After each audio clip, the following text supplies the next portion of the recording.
শহরের খোলা হল ছেড়ে জেনি আর চ্যালি যখন সেই নিজের গ্রামে পা রাখলেন, তাদের চোখ ছিল শান্তির স্বপ্ন। চারদিকে ছড়িয়ে থাকা সবুজ প্রান্ত, মুগ্ধ বাতাস আর পাখিদের কৌতূহল যেন সত্যি এক স্বপ্নপুরীর দ্বারা খুলে দিয়েছিল। জেনি পেশায় একজন ইন্টারনিয়ার ডিজাইনার।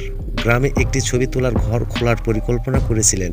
চ্যালি একজন সৎ রক্ষণাবেক্ষণের কর্মী। তার স্ত্রী স্বপ্নে সহায়ক হতে চেয়েছিলেন, কিন্তু তারা জানতেন না এই গ্রামে শুধু শান্তি নয়, অদ্ভুত রহস্য লুকিয়ে রয়েছে।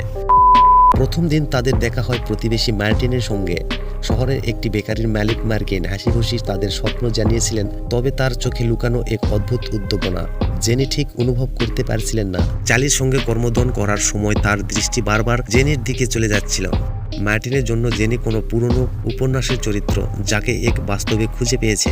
সে মিসেস পাওয়েলের ভক্ত ছিল, আর জেরির মুখের রেখায় সেই চরিত্রের ছায়া খুঁজে পেয়েছিল। দিন যতই যাচ্ছিল, মার্টিনের মুগ্ধত্ব ততই গভীর হচ্ছিল। প্রায় প্রতিদিনই সে জেনির বাড়ির সামনে দাঁড়িয়ে জানালার দিকে তাকিয়ে থাকত। চ্যালি ব্যস্ত থাকায় জেনি প্রায় একা থাকতেন, যা মার্টিনের আকর্ষণকে আরও বাড়িয়ে দিত। একদিন বিকেলে জেনি হঠাৎ করে অসুস্থ হয়ে পড়েন।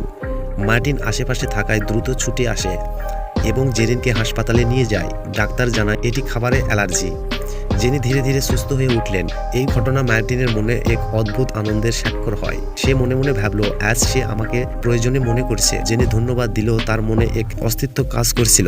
মার্টিনের চোখের চাউনি যেন আরো ঘনিষ্ঠ হয়ে উঠছিল। জ্যাক একটি স্থানীয় কাঠের দোকানের মালিক। আলাপচারিতার এক পর্যায়ে সে জেনিকে তার বাড়িতে রাতের খাবার আমন্ত্রণ জানায়। জেনি কিছুটা বিধ্বস্ত হলেও এক ঘরে জীবন সম্পূর্ণ পরিবর্তন আশায় আমন্ত্রণ গ্রহণ করেন, কিন্তু এই খাবারটি দ্রুত মার্টিনের কাছে পৌঁছে যায়। রাতের খাবারের সময় সাদা ওয়াইন উপহার দেয়। তাদের হাসি গল্পে সেই সন্ধ্যায় মার্টিন দূর থেকে দেখছিল। তার হৃদয়ে জ্বলন্ত বিশ্বাস এবং বুঝতে পারছিল না এটা কি শুধু আগ্রহ নাকি অন্য কিছু। নিজের উপর নিয়ন্ত্রণ হারিয়ে সে হঠাৎ করে জেনির বাড়িতে সামনে পৌঁছে। দরজা ভেজানো ছিল, ভেতর থেকে ভেসে আসছিল হাসির শব্দ। মার্টিনের মুটি ধীরে ধীরে তুল হলো, কিন্তু মনে এক অশান্ত ক্ষতচিহ্ন রেখে গেল। পরের দিন গ্রামে এক আশ্চর্য গুজব ছড়িয়ে পড়ে, জেনি নাকি জ্যাকের সঙ্গে ঘনিষ্ঠ সম্পর্কে গড়ে তুলছে। চারিদিকে কটূক্তি শুনে জেনি মোমান্ত হলো। চ্যালি নিজের বাস্তবতার কারণে স্ত্রী অবহেলা করার অনুতপ্ত হয়, কিন্তু একই সঙ্গে সন্দেহের জীবন উস্করিত হয়। মার্টিন, যিনি নিজেই গুজবের অতুঘরে পরিণত হয়েছিল, জেনিকে বোঝানোর চেষ্টা করলো, আমি চাই না তুমি ভুল বোঝো, আমি কেবল চিন্তিত ছিলাম। জেনি বিরক্ত হয়ে বলল, আমার ব্যক্তিগত জীবন নিয়ে তোমার এত মাথা ব্যথা কেন? মার্টিন চুপ করে থাকলো। সে জানতো আবেগ কখনো কখনো বিপজ্জনক হতে পারে, কিন্তু প্রতিদিনের মতো আরও সে বেকারির মতো দরজায় দাঁড়িয়ে থাকতো, আশা করতো জেনি হয়তো আজ আসবে। অবশেষে সেই দিন এলো। জেনি হঠাৎ করে বেকারিতে ঢুকলো। মার্টিনের চোখ জ্বলে উঠল, কিন্তু জেনির মুখ ছিল কঠিন। সে বলল, তুমি কেন আমার চারপাশে ঘুরছো? এটা বন্ধ করো।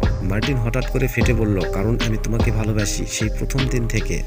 কক্ষের বাতাস যেন থমকে গেল। জেনি হতবাক হয়ে পড়ল। কিছু বলার আগেই মার্টিন আবার বলল, তুমি হয়তো আমাকে কখনোই বুঝবে না, কিন্তু প্রতিবার তোমাকে দেখলে জীবন আবার নতুন করে শুরু হতে পারে।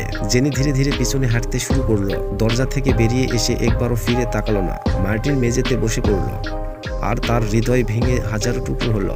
কয়েকদিন পর চ্যালি স্ত্রীকে একটি ছোট্ট উপহার দিল, একটি ছবি যা তার একসঙ্গে তুলেছিল। গ্রামে আসার পর সে বলল, আমি চাই না তুমি একা অনুভব করো, আমি এখানে আছি। সবসময় জেনির চোখে যেন জল চলে এলো। মার্টিন একা একই বেকারি দাঁড়িয়ে জানালার বাইরে তাকিয়ে রইল। গ্রামের সেই পরিচিত মুখগুলো চলে যাচ্ছে অন্যদিকে। জেনি আর ফিরে আসেনি। সে বুঝতে পারে কিছু সম্পর্ক একতরফা হলেও শুধু ক্ষতই দেয়। শান্ত গ্রামে আকাশে তখন সূর্য ডুবছিল, একটি নতুন ভোরের প্রতিশ্রুতি রেখে। গল্পের চরিত্রগুলো নিজেদের জীবন নতুন অধ্যায় শুরু করলো। বন্ধুরা, এরকম ভিডিও পেতে হলে অবশ্যই একটি লাইক করবেন আর সাবস্ক্রাইব করে আমাদের পাশেই থাকবেন। ধন্যবাদ।